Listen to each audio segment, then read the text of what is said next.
One Piece chapter 1111, The Sun Shield. And for the color spread this week, we can see the Straw Hat crew, Vegapunk, Bonnie, Kuma eating french fries on top of a group of jellyfish in a submarine. The chapter starts with Mars breaking through and entering the Labo phase through the barrier. And Zoro versus Lucci is actually confirmed finish. Lucci is just unable to move, but he refuses to fall down. It's like he's defeated, but he's like Whitebeard, just standing up, hole in his stomach. I mean, okay, not Lucci doesn't have a hole in his stomach. I'm just saying, you get the gist of what I'm saying. I almost thought Zoro was frauding. I spoke a little too soon when I saw Lucci. Lucci's still up. What? But okay, that gives some context. And then Jinbei with the cleanup uses a new fishman karate technique called 5,000 brick shot to blow Lucci away.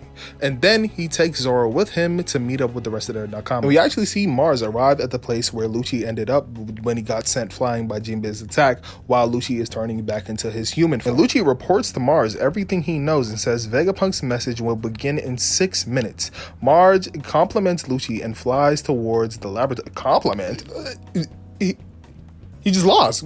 Compliment what? And then Lucci makes a request and basically asks if the Gorosei can spare Kaku's life. And Mars is just like, that's gonna be difficult since I'm not really gonna be paying attention to the insects I'm gonna be stepping on. So he basically saying he going in full guns blazing. He don't care who he looking at. If you're in his way, you're gonna die. And then we got the Luffy side, and we can see that he's very happy with Dory and Bragi. And Dory and Bragi are asking Luffy why he suddenly just looks like the god that is known among the giants. But Luffy, he doesn't understand what they're talking about. He doesn't know. And then Sanji told Dory and Bragi to take Luffy to the back of the island, and we can see the map with a updated location of all of the characters on the island in a chibi version. All the groups are heading toward the giant warrior pirate ship. And now that they found Luffy, Dory blows a horn to signal the retreat of all the giants on Egghead Island. And then Workery attacks them with a powerful Conqueror's Haki roar. And Workery's roar is so strong, Luffy's eyes had closed except his pants, and even his chest scar are all blown away. You know how dramatic he is. It's a funny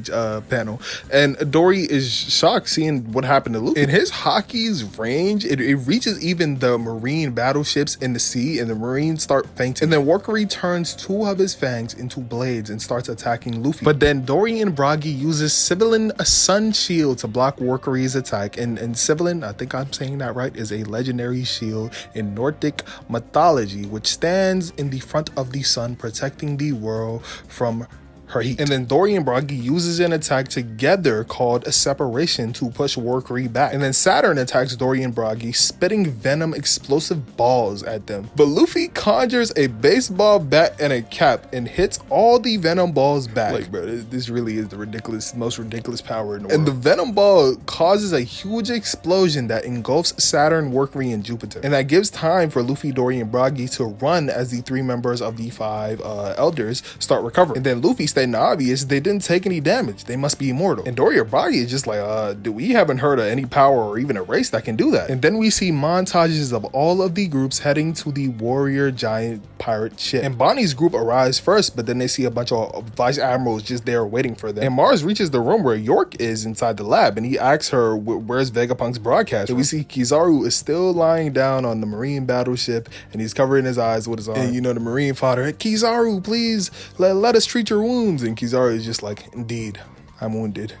Just let me rest. And in the last page of the chapter, the Marines are reporting something that appeared in the northwest coast of the island. Marine report coming in. Something far larger than a giant has appeared on the island. And we can see the giant ancient robot just standing in the middle of the island. It's surrounded by fire. It doesn't seem to be affected by it. And the robot is muttering something. It has a voice, and it says, I'm sorry, Joy Boy. And that's the end of the chapter. One Piece will be on break for the next 3 weeks, and will return on the 22nd of April. So like, spoilers will be out like on the 15th or something. Yo, the chapter we about to get after this, we about to see the ancient robot actually like do something, attack, and they're saying it's much giant. It's way more giant than the actual giant. Okay, I see how this climax is about to go. So we definitely about to get away. The broadcast isn't going to be stopped because we gonna find out that the broadcast is somewhere else. So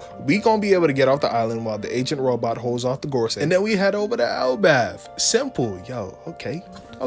I can see it. I'd say, hey, it's a pretty standard chapter to end off on. Let me know what y'all think in the comments below. I like this chapter. Hey, we finally get to see if the Ancient Giant Robot is actually like the key to bypassing the regeneration. But that's it for me right now. More videos coming out during the break week. You know, some informative content. I plan on making a Holy Night video to remind everybody of the Holy Nights, because I feel like they're about to be a problem. And yeah, that's about it, man. Peace, love. If you like and subscribe, I guess. Turn on post notifications. So yeah, bye. Peace.